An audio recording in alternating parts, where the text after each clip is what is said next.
you've been struggling to get started in real estate, in the next 2 minutes, I'm going to bring you more clarity than you have ever in this game.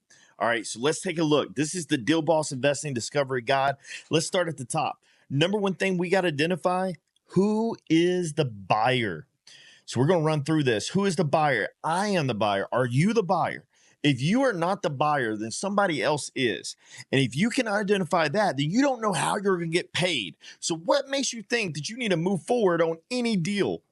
What makes you think that you need to get it up under contract if you don't know who's buying it? All right, so there's local individual players. We call these players. There's local investment business. We call that a player. There's a big buyer and a hedge fund. We call those anchors. Let me explain. So in our system, inside of True Lead Creation for the Bullseye Marketing Strategy, we have a disposition side.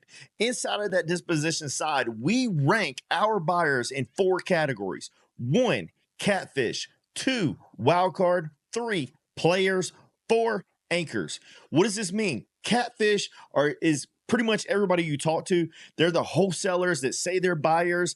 They're, the wannabe investors who don't own a single door. Then you have your wild cards. Your wild cards are your smaller investors who probably would buy it if it was a home run deal and perfect for them, but you don't really know because they talk a good game. So let's not discard them. However, we need to verify that they own real estate, that they know what they're talking about, and you do that through a conversation. Players are people that are buyers. However, they're not going to buy every deal, and most likely they can only manage or handle 2 to 3 deals a quarter because they're flipping it or they have to install it or whatever that is as far as getting that asset to produce revenue. Then we move to our anchors. Anchors have an entire team. They can buy as many deals as you bring to them because as soon as they lock it up, as soon as they close on it, they're fulfilling it because that doesn't require any of their time. Anchors is the thing that builds your business if you are not the buyer. All right, let's move on. I don't even allow my team to say that we have a qualified buyer unless they have these 3 things. That is, where are we investing at? The market. The tighter we can get this, the better. All right. You can literally go as wide as the world, and then you can start coming down. World, continent, country, nation, state, city, MSAs, county, zip code, neighborhood. You have to make a decision on where your market is, and the tighter you can get that, the better. All right. Now, buyer exit strategy. It is impossible to know if a deal is a deal unless you know your buyer and how they're going to exit. It is literally underwriting. And if you don't know how to underwrite because your buyer doesn't know if they're going to flip the property, hold the property, turn into a short-term rental, mid-term rental, long-term rental, there are all these things. So you have to understand, hey, I identified the buyer and my buyer likes to exit with either a flip or a long-term hold.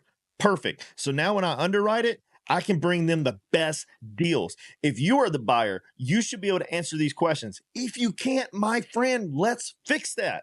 All right, we're going to move to the next one. What is the preferred buyer asset type? All right, so asset type, you can't bring a buyer land if the buyer only buys single family property. My team is not allowed to give a buyer a rating. I don't care if it's a catfish unless they answer these 3 things. The worst buyer out there, they're not even considered a buyer if they're in our system unless we have these 3 things. That's how important they are. And this is the first thing you need to identify in order to be successful in real estate. If you're not starting here, you're starting wrong. All right. What is the buyer's timeline to close? This is very helpful. And most of the time, it's just a guess. All right. 30 plus days, 2 to 4 weeks. As soon as title gets back, unknown. Medium home price, medium income, average rent. When you get a deal across the finish line, not across the finish, when you get a deal on the dinner table and you're looking at it and your mouth is salivating, you need to know if that meal is actually going to be good or not. How do you know that? set your baseline. Super simple. Medium home price, medium income, average rent. There's a link right here. It's called bestplaces.net. Let's go ahead and go over here and we're going to open this up. And I'm going to show you exactly how easy that is. I am in Greensboro, North Carolina. This is my market. I can open it up and I'm going to scroll down just a hair. Boom. I know without a doubt that if I talk to a lead and they offer and they're like, yeah, I'll sell you my house for 550,000. Now, that doesn't mean that it's not a deal at 550,000.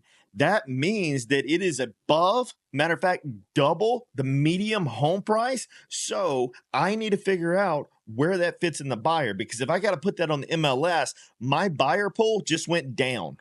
Medium is your average. That means the biggest pool, that's the average. So if your sell price, your ARV is way more than that, then we need to understand that it may be harder to sell that deal. Does not mean that it's not a deal. Medium income combined with home price, medium home price tells you if a market is good to rent in, flip in, or it's a hybrid for both. All right. Now, we don't have to get into, hey, there's luxury, there's all these different things. Yes, you can absolutely go to any high-end location in California where the medium home price is $2.8 million and the medium income is still $60,000 a year, and you can still rent in that market. Absolutely. But you need to understand that that's a luxury market, and there's a very specific way that you make money in that market. Monthly rent, you need to understand, hey, if I'm underwriting this deal and this deal is average or in this neighborhood or in this zip code in this city, I need to be able to understand, oh, boom, market's rent around that area is $1,000. This is for a 2-bedroom deal. There's other resources I can give you that shows you if it's a 1-bedroom, 2-bedroom, 3-bedroom, 4 or 5, etc. But that is how simple that is. You fill out that information. Now you're armed whenever you get on the phone. All right, marketing budget. Now your marketing budget, this is on you. This is you deciding what are you committed to. Time allotted, again, on you. What are you committed to? Free inbound and outbound call. A lead, so free inbound or outbound. When you have free inbound or outbound marketing, what are you focused on? All right, so you have free marketing, which is agent outreach system, wholesaler outreach, MLS, fire damage, door knocking, nursing homes, etc. All these are free leads. Literally, you can go on the MLS, you can go on Zillow, you can go to other websites that I can show you, and you can get this list for free. That's free data. That's free data. Outbound, you got attorneys, SMS, cold calling, ringless voicemail. Inbound, you got direct mail, pay-per lead, pay-per-click, Instagram, Facebook, YouTube, TikTok, print, geofencing, search, SEO, which website optimization, right? Radio, TV, billboards, all those things. A lot of that has to do with ads, running ads. Most of you are not ready for ads. All right, ads, you got to be able to close and you got to have your sales process dialed in before you pump 50 or $100 a day on ads to generate leads. Pay per lead is a good option because now somebody else is running those ads for you. You're just looking at the leads. Those leads can be anywhere between $5 and $10 to $200, $300 a lead. That doesn't mean that you're going to close that deal, though. It's up to you to close that deal with the proper processes. You have to have the proper sales processes to get that thing across the finish line. All right. And then you got direct mail. I love direct mail. Direct mail is how I built a lot of my portfolio. And direct mail is absolutely amazing. But here's the thing. Here's the thing that nobody tells you. Inbound marketing, you are spending money to have people call you. So if you are at your W-2 for 8 hours out of the day and they call you during that time frame, they are ready to move and you are not available. Do you think that is wise to invest in direct mail marketing whenever you're going to miss out? Because they're not just calling you, they're calling the other 5 postcards that they also got. Whoever gets there, it is speed of implementation. Whoever acts the fastest wins. Can you act the fastest? If you have a W-2, that is something for you to consider. Outbound, you can set all this up automatic. And Truly Creation, SMSs, your ringless voicemail, your email drips, which isn't on there, but all that can go out without you there. And also AI can respond to tee up and set you an appointment, which is amazing. This frees up your time. All right. Where to build list. You got primary, secondary, and tertiary sources. Primary, secondary, tertiary sources. All right, those sources, if you want the definition of them, they're right here. Primary is your MLS. Secondary, your data aggregators like your comparative market analysis for research and all this other stuff. So like your Zillow and stuff like that, right? And then you got your tertiary, right? Specialized lists, which is like your U.S. leads, U.S. probate, all these things. Those are your specialized, all right? And we got a list right here. We use kind skip tracing. This link right here will take you there. And this is the best out there, in my opinion. And I can show you how to use that to get your best bang for your buck with niche and targeted data. All right. Now, for the fun part, you need to decide. So this is a 4-step process. Who's the buyer, which you identified? That's these 4 right here. How are you marketing?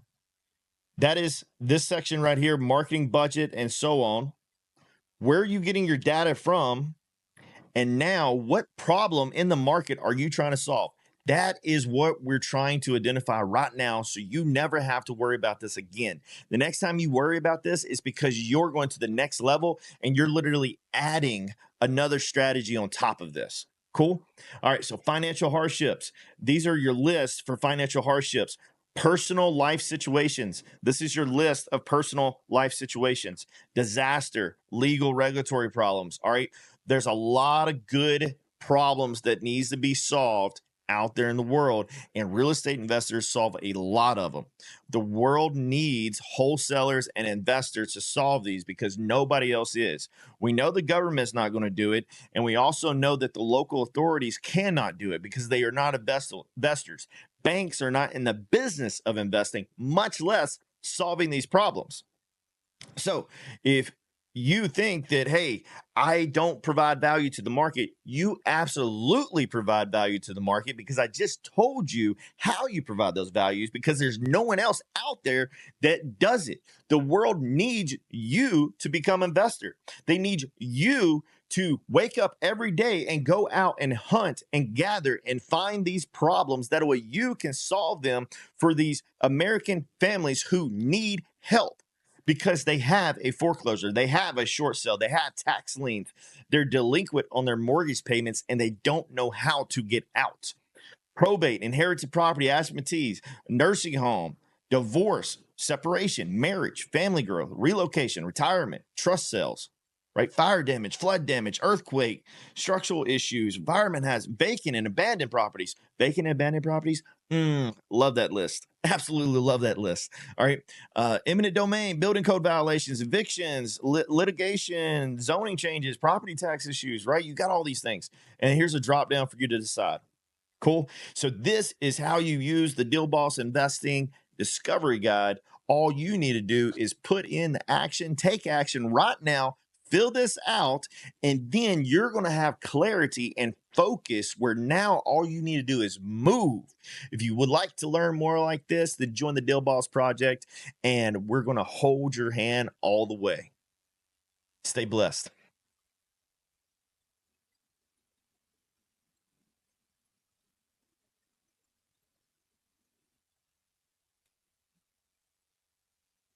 Hmm.